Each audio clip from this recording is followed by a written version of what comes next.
leader of the Independence Party in Great Britain that led the Brexit campaign, as well as a Fox News contributor. Good morning to you, sir. Good morning. Okay, so let's talk about your take on the parallels between Trump and Le Pen. Are they an exact match? How is that viewed there in France?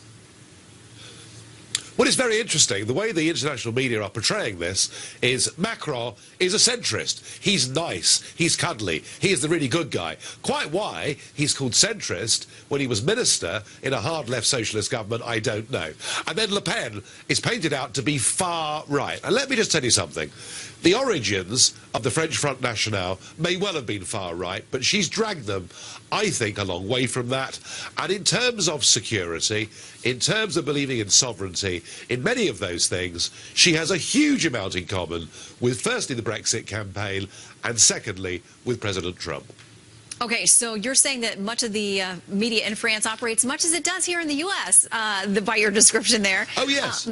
And President Trump also tweeted just days ago another terrorist attack in Paris after the tragic shooting there, saying the people of France will not take much more of this, will have a big effect on the presidential election. So now that we're down to 2, how does that issue factor into that May 7th vote?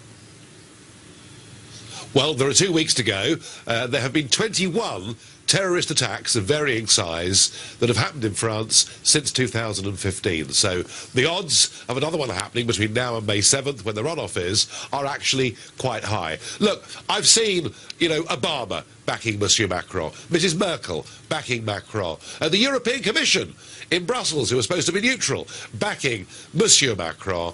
The polls say that she's a long way behind, 20 points behind. All I would say to you is this man Macron has never been elected to anything. He's never been tested under fire.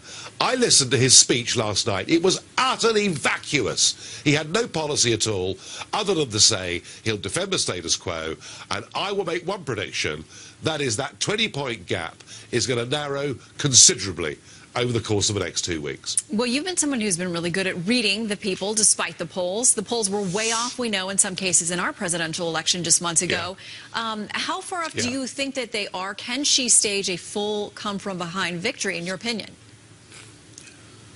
Well, I did call it for Trump a couple of months before the election of November the 8th, and I'm not yet calling it for Le Pen, but I would suggest to you that the gap is probably more like 10 points than 20 points, and there is still all to play for. And given last year, Brexit, Trump, and all sorts of surprises, don't write this off. There is going to be a real debate here. In fact, in many ways, France is having a referendum on its European project membership. This is a big, big battle of 2 huge cultural ideals. One, the globalists who believe in open borders, and the other, those who believe in nation-state and protecting their people. And I think this will run a lot closer than most of your commentators in Paris are saying today.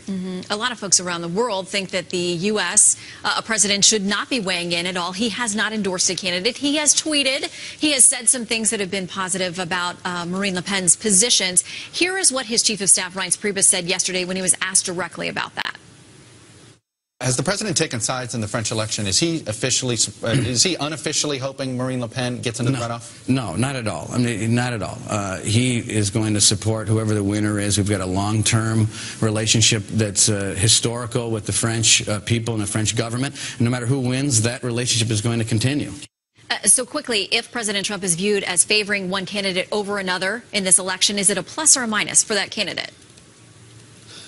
Look, he's been careful. I doubt the president will go any further than he's gone. He's pointed out that Le Pen is tough on terrorism. That's all he's going to say. Obama is openly backing Macron, and I'm sure the Clintons will too.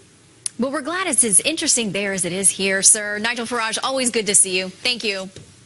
Thank you. I don't know about some bright new fresh start for Europe. It looks a bit more like the knacker's yard for failed domestic politicians.